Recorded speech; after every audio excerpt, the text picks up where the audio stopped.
First things first, time to make our Super Six picks for tonight's national championship. One of the questions, who's going to win the game? Nick, Ohio State or Alabama? Oh, I'd love to see Ohio State win, but I think Bama's going to win by 7. I'm gonna do the cowardly thing and do the chalky pick. I'm rooting for Ohio State, Brandon, but I got Bama by 7. I think too much, too good. Do you want to talk about it? You want to talk about it, Nick? Last time we talked about the Ohio State team going against Clemson, we said it was going to be a blowout. All right, so I'm not going to do that again. I'm going to go Ohio State by 3. Wow. Oh, that's right. Oh, Bama by 10. Ohio Yeah. had plenty of luck this weekend. We Not both- luck, but both good of us. fortune, I should say. They don't get another one. So Bama by 10. All right. No? We shall see. Fox Bet Super Six has given away over That's right. $3.5 million so far. Get your picks in before kickoff for your shot to win some money. For much more, you can always head to the Fox Sports app. And with that, we're moving bad on. boy. We're back talking Ravens and Titans. No love lost between these two teams. Animosity coming in, animosity throughout. But for Lamar Jackson, desperate for his first playoff win, and he showed up.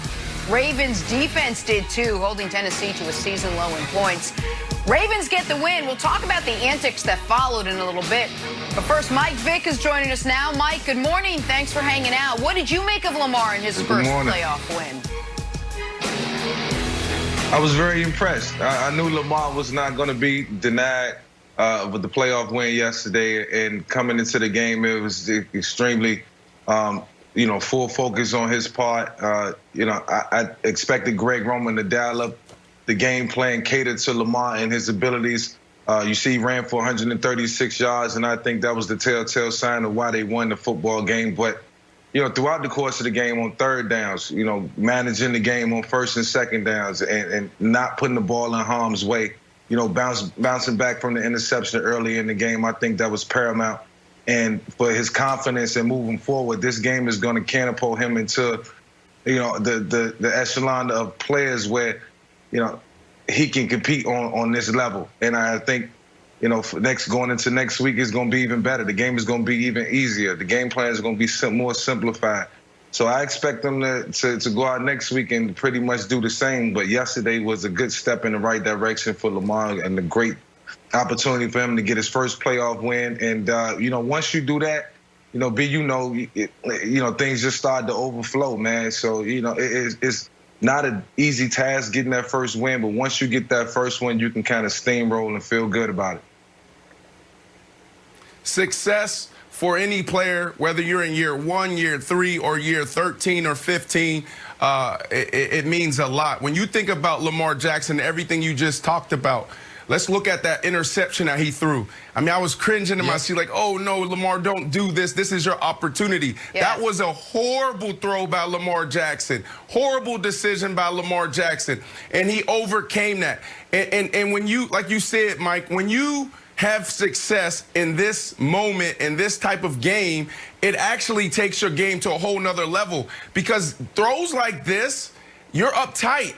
You're second guessing yourself. Now that he got over the hump, I don't expect him to make bad decisions like this. This is a simple corner route. He's supposed to lead his receiver to the sideline. You have to think as a player that so many things was going through his mind leading up to this game.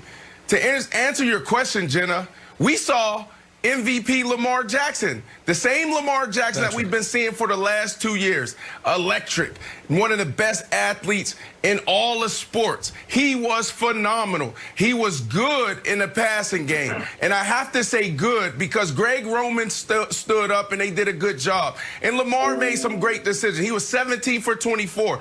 But I got to say this. It's not enough to take you to this championship. And that is the standard for this organization. That is the standard for Lamar Jackson. What I think they need to do going into next week, they need to throw the ball more down the field. That's what this offense is missing. Just simple go routes. He threw 3 balls past 20 yards. One was incomplete, one was complete, and one was intercepted. I don't care who's out there. You got Dez Bryant. I know he probably runs a 4.7, 4.8. Let him go. Throw the ball up. Let him compete for those 50-50 balls. If you do that, it will take this offense to a whole nother level, and it could be a Band-Aid to get you into the offseason. So during the game, I didn't talk to any of the folks on the show.